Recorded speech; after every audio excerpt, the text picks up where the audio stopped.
Halimbawa kayo po ay kumakain sa isang restaurant o pumunta sa isang coffee shop at kayo po ay nag-order ng kape o kaya ng hot chocolate.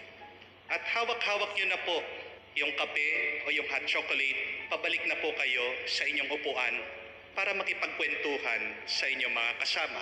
Pero habang hawak-hawak nyo yung hot chocolate o yung kape, merong tao na bumangga sa inyo.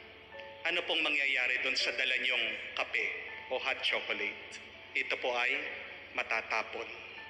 Ang tanong, bakit po natapon yung hawak nyong kape at hot chocolate? Why did it spill?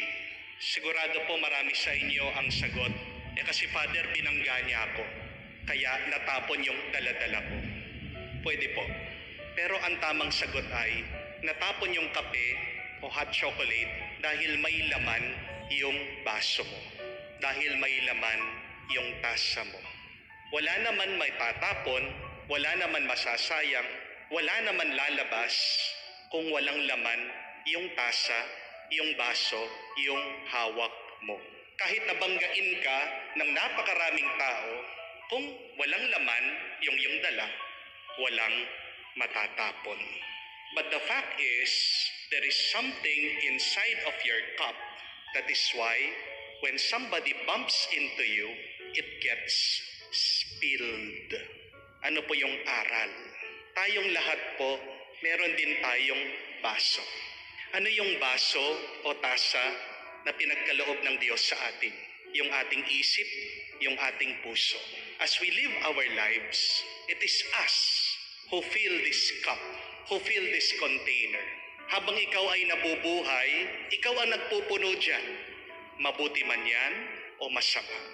At pag ikaw ay binangga ng buhay at hindi mo maiiwasan na ikaw ay makikipagbanggaan sa ibang tao dahil meron ka talagang makikilalang tao sa iyong buhay, kayo ay magiging close, hindi mo maiiwasan na ikaw ay mababangga niya. Life will bump you. Ano ang lalabas sa iyo? Anong lalabas sa iyong isip? Anong lalabas sa iyong pananalita? Anong lalabas sa iyong kilos at gawa? Depende kung ano ang pinuno mo sa iyong isip at sa iyong puso.